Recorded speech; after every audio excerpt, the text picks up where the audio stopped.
And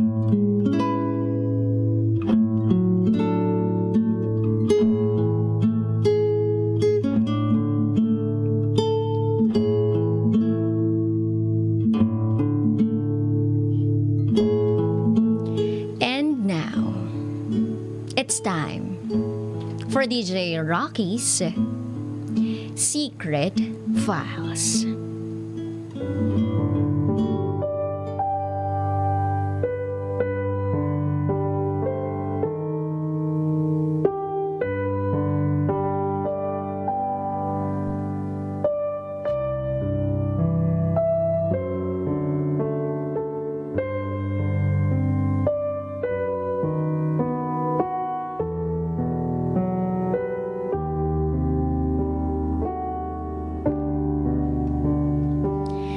May nangyayari sa amin ni Lolo.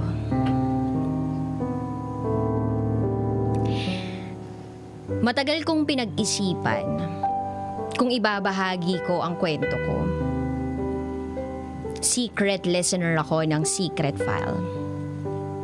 Humangahanga ako sa iyo, DJ Rocky, sa husay mong magbasa ng mga ipinapadala sa iyo. Humahanga din ako sa lahat ng mga taong malalakas ang loob na i-share ang kanilang kwento. At isa na doon si Buboy. Si Buboy na umaming may nangyayari sa kanila ni Lola. Sabihin na natin na parang nakaka-relate ako. At parang merong nagpupush sa akin na i-share yung akin. Halos ilang buwan na rin simula nang mapakinggan ko yung episode ni Buboy. At eto na nga ako. Natagpuan ko na lang ang sarili ko na isinusulat ang secret file ko.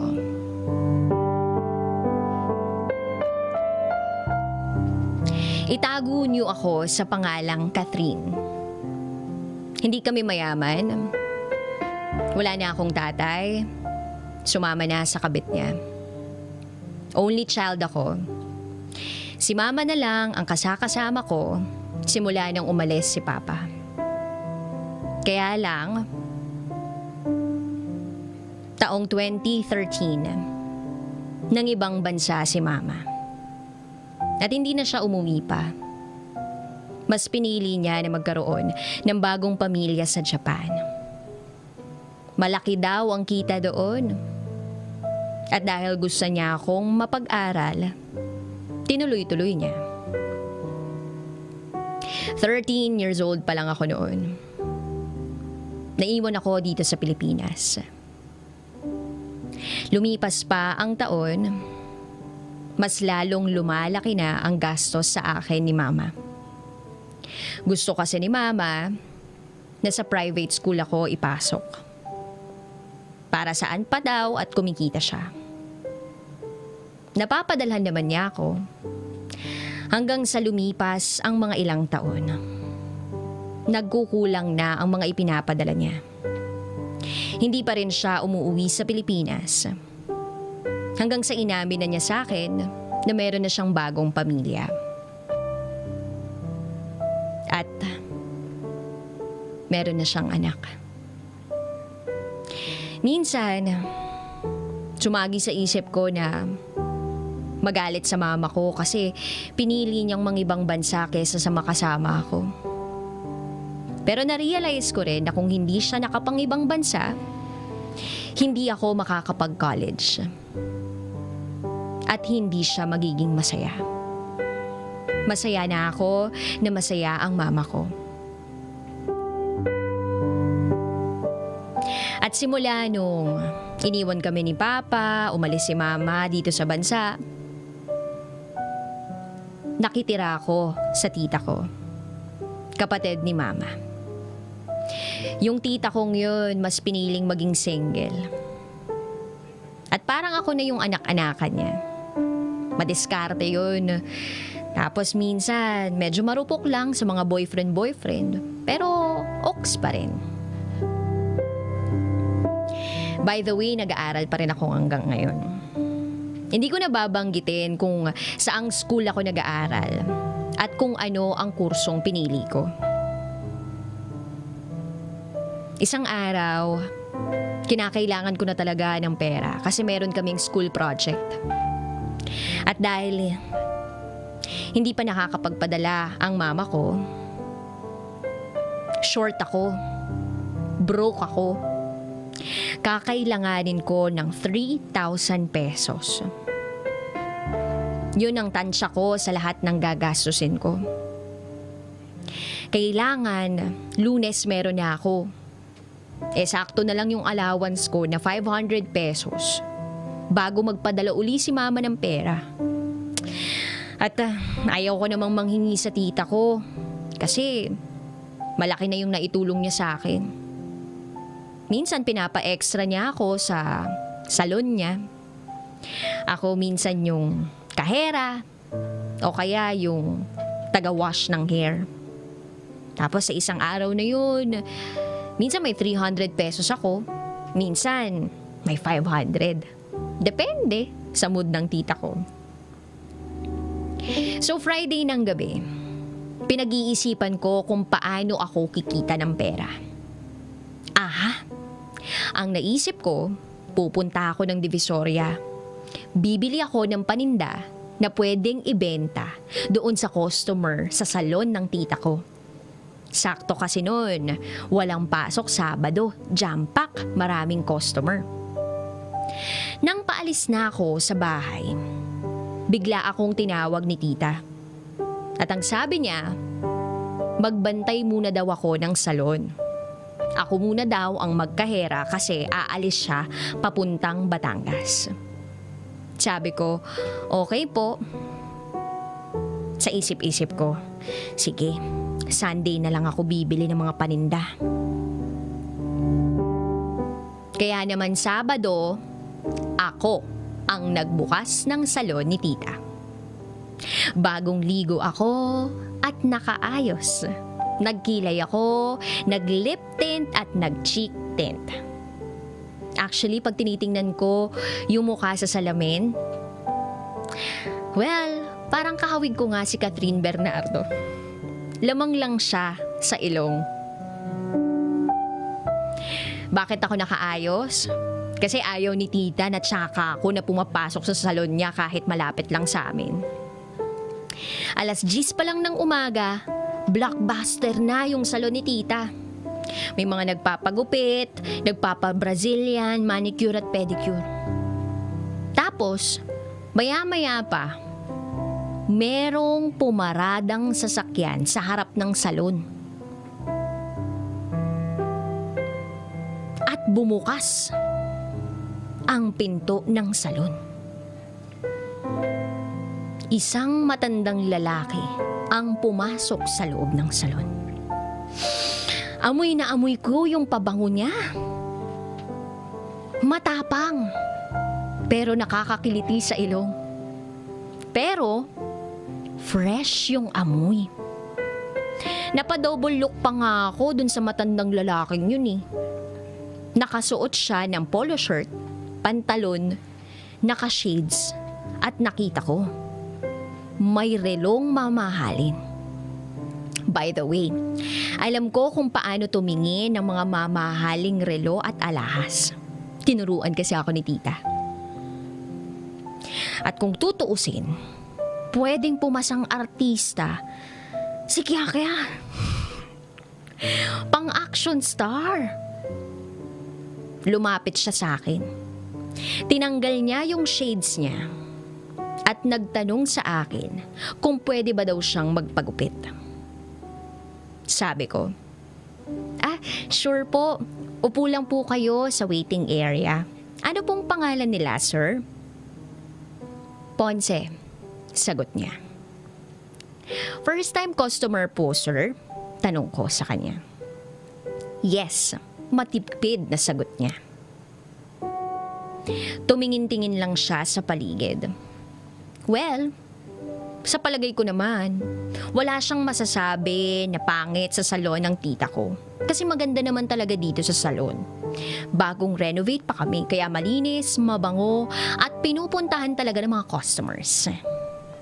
Maya-maya pa, nagpunta siya ulit sa tapat ng counter kung saan ako nakapwesto. At nagtanong uli siya sa akin kung pwede daw ba na makibanyo siya. Sabi ko, okay po, this way sir. Nilako yung kaha at sinamahan ko siya papuntang banyo na nakapwesto sa pinakadulo at pinakasulok-sulukan ng salon. Actually, hindi ko naman talaga sinasamahan lahat ng customers papuntang banyo. Talagang exemption lang si sir kasi mabango siya.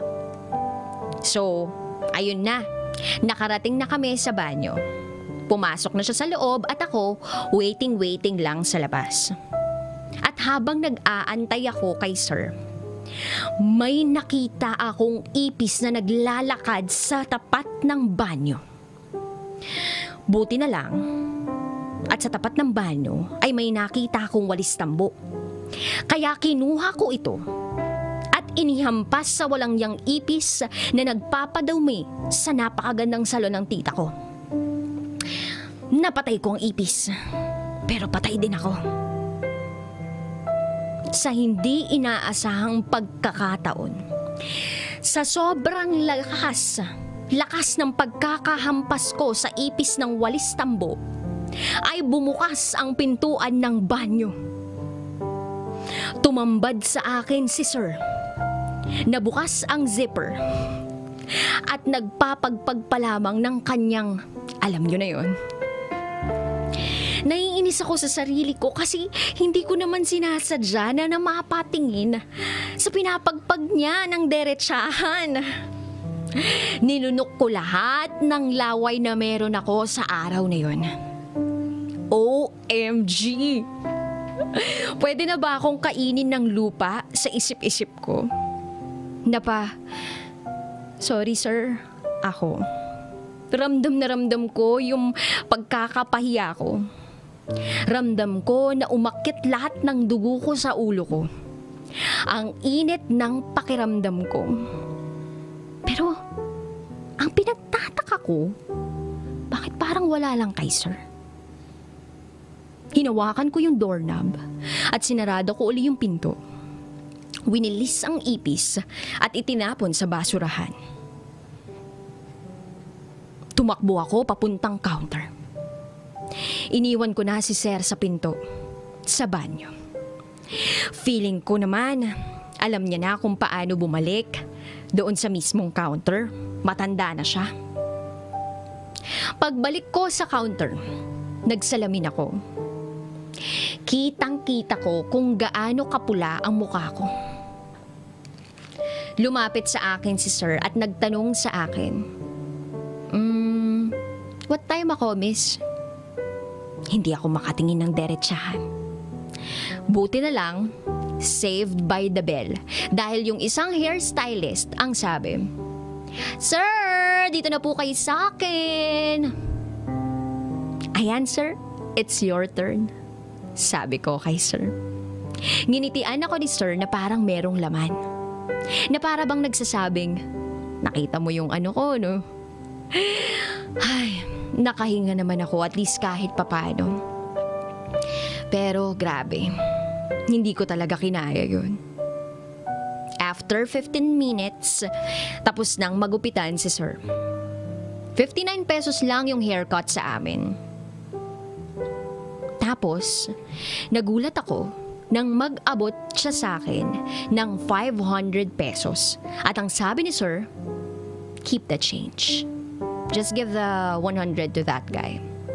Sabay turo kay Joni, yung naggupit sa kanya. Salamat po, sabi ko. Palabas na sana siya nang sabihin niyang, wait, may contact number ka ba para if ever na magpa-schedule ako, text na lang kita? Hindi ko alam, pero para akong na-magic, para akong na-hypnotize. Pwede ko namang ibigay yung telephone number ng salon. Pero ang ibinigay ko ay yung cellphone number ko.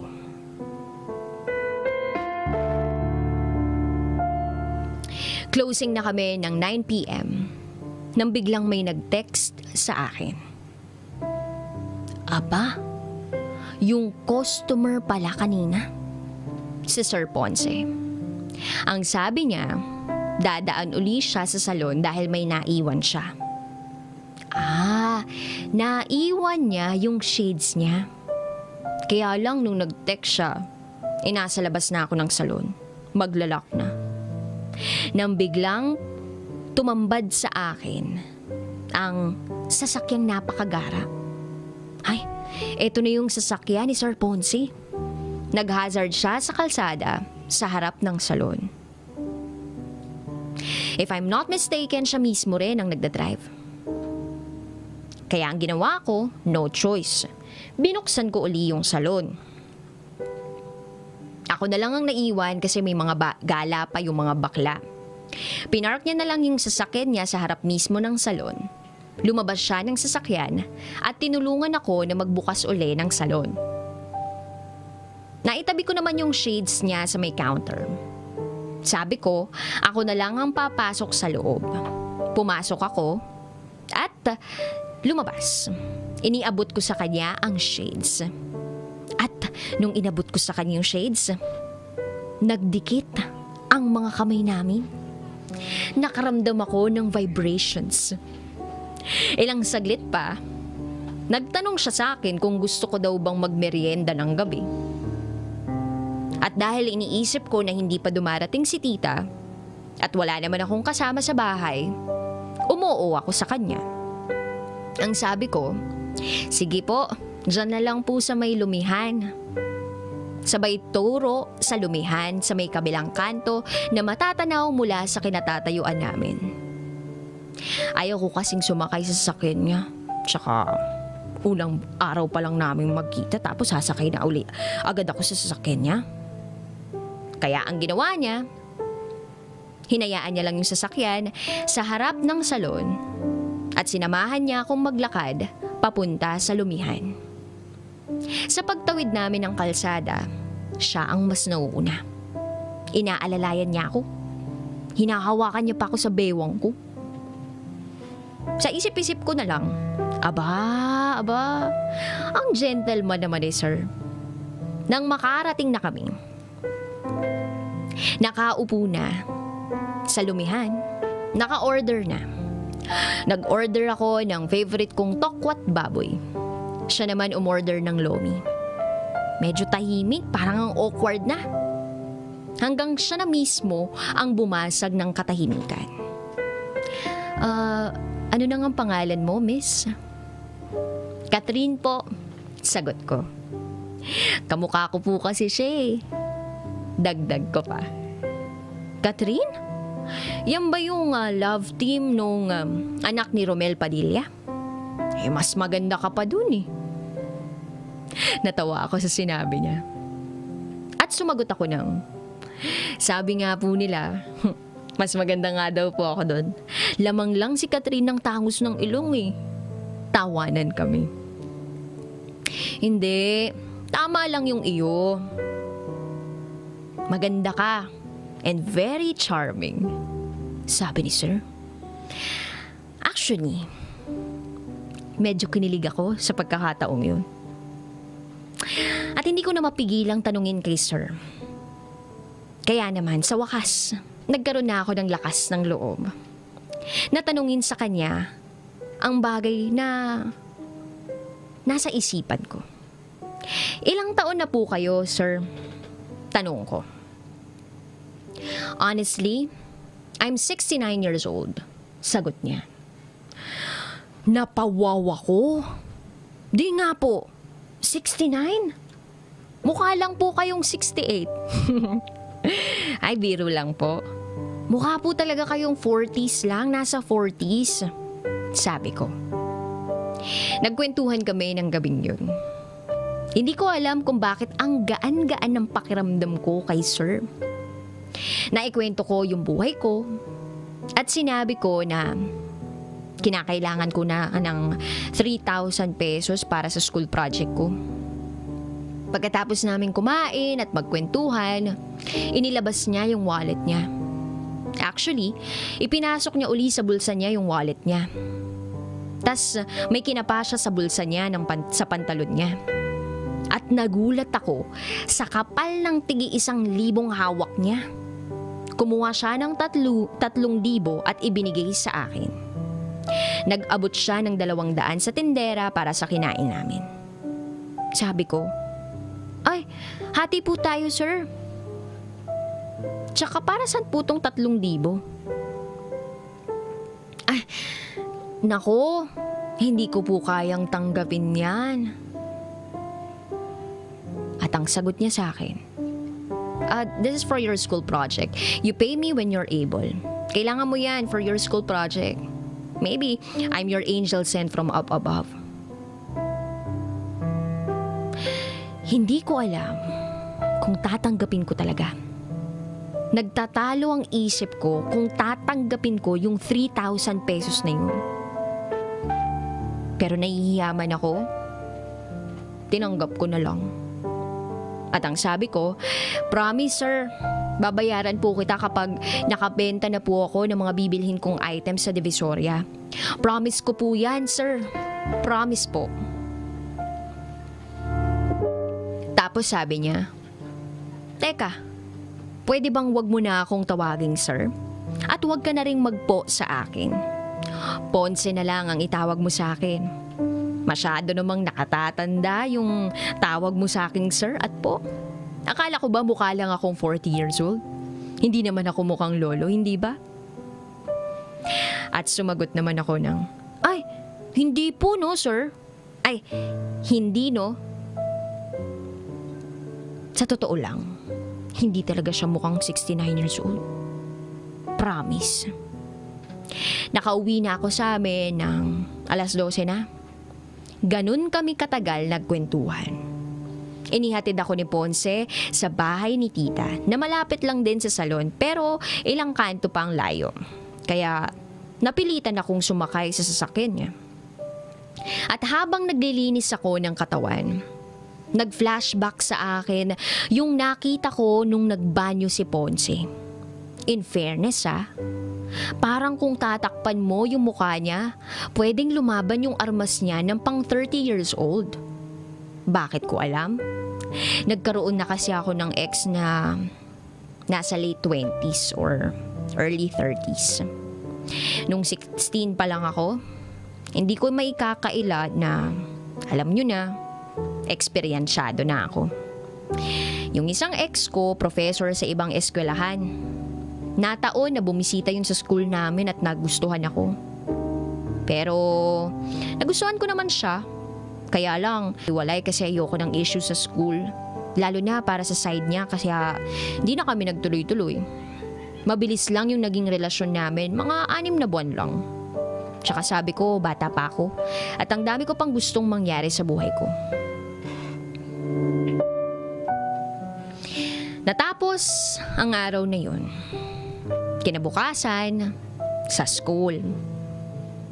Nakabayad ako para sa school project. At naka-receive ako ng tawag mula kay Ponce ng araw na yun. Tuwang-tuwa ako kasi sabi ko, sa wakas, di na ako mamumroblema. At mukhang makakapasa ako doon sa subject na yun. At lumipas pa ang ilang araw. Araw-araw tinatawagan ako ni Ponce. Kinukumusta niya ako. At ang sabi pa niya, loloadan niya daw ako weekly. Para may pantawag din ako sa kanya at pang-text kung nakauwi na ako sa amin. At dahil 1 linggo daw siyang naka-out of town sa negosyo niya, gusto niyang malaman kung safe ako. Napakunot noo ako. Pero kahit napakunot noo ako, nakakaramdam ako ng konting kilig. Pagkaraan ng 1 linggo, nagulat na lang ako na merong dumating sa bahay namin na isang malaking teddy bear at 3 dosenang red roses. Napawaw ako. Sabi sa akin ni tita, tingnan ko daw yung card.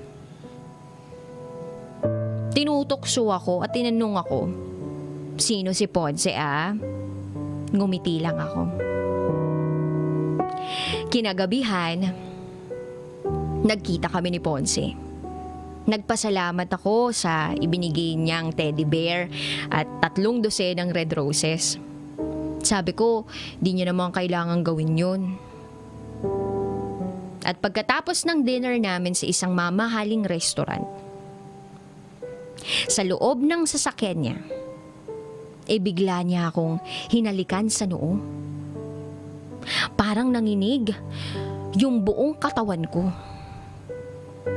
At natapos yung gabing iyon nang merong nangyari sa amin.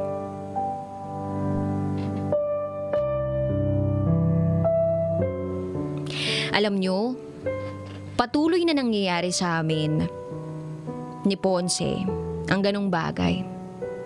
Parang kami na nga eh. Pero wala kaming label. Gusto ko siya kasi pinapakinggan niya ako. Sumasaya ako sa piling niya. Yung conversations namin, hindi lang puro tungkol sa basketball, hindi puro tungkol sa sasakyan, at lalong-lalo na hindi tungkol sa babae. Ang conversations namin deep, may laman. Tungkol sa pangarap ko sa buhay, pangarap niya rin, kung paano siya nagkaroon ng negosyo, at paano magiging stable sa buhay. Ang gusto niya na magkasama kami at nagkakausap kami. Patuloy yung nangyayari sa amin ni Ponce. Kung tutuusin, para ko na siyang lolo kasi thrice my age ang agwat namin. Pero wala eh. Pakiramdam ko, nahuhulog na ako sa kanya unti-unti. Umabot na ng 3 buwan ang relasyon namin. Hanggang sa isang araw, inihatid ako ni Ponce sa tapat mismo ng bahay namin. At nagulat ako na si tita nasa labas. Nagtatapon ng basura.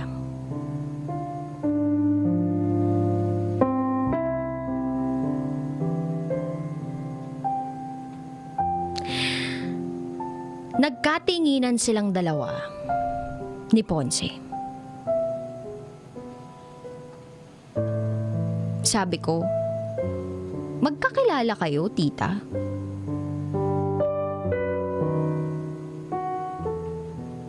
Tapos, si tita, sumagot ng, oo, customer siya dati sa salon. Sumagot ako ng, ay oo tita, first time niya nga nung pumunta siya sa salon, nung nagkahera ako nung minsan. Ipapakilala ko na sanang manliligaw ko si Ponce nang biglang sabihin ni Ponce na uuwi na siya.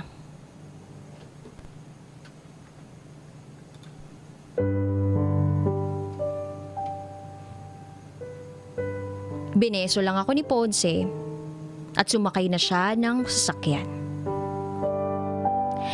Napakunot noo ako. Bakit ganun? Anong nangyayari? Si tita naman, pumasok lang dali-dali sa bahay.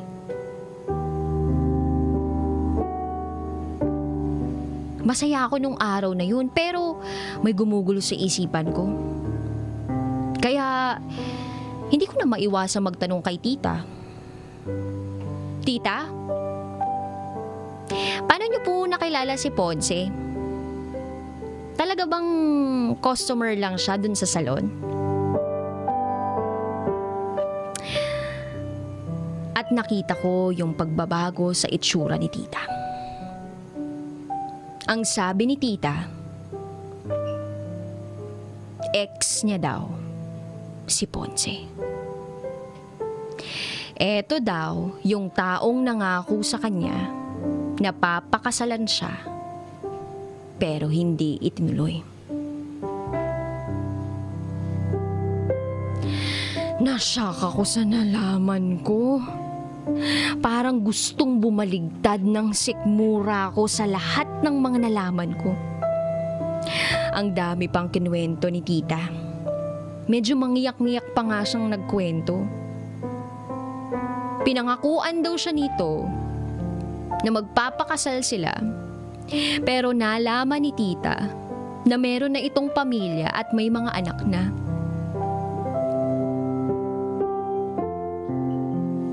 Napaisip ako. OMG, pumatol ako sa isang taong pamilyado na. Buti na lang, hindi pa alam ni tita kung ano siya sa buhay ko. Pero alam ko naman na nakakaramdam si tita sa mga nangyayari sa buhay ko. Maya-maya pa nagtanong sa akin si tita, nililigawan ka ba niya? Siya ba yung Ponce na nagpadala ng 3 dosenang bulaklak at malaking teddy bear?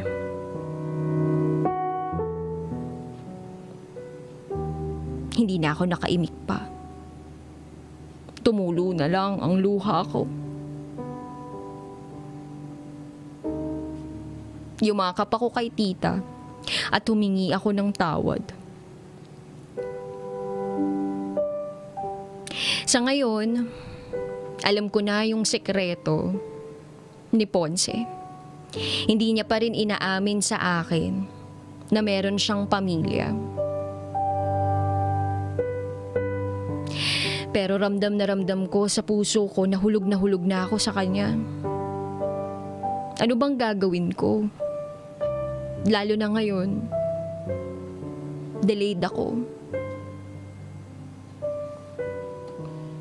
1 buwan na.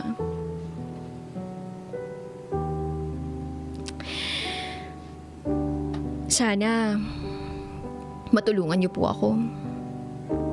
Ako si Catherine at ito ang aking secret file.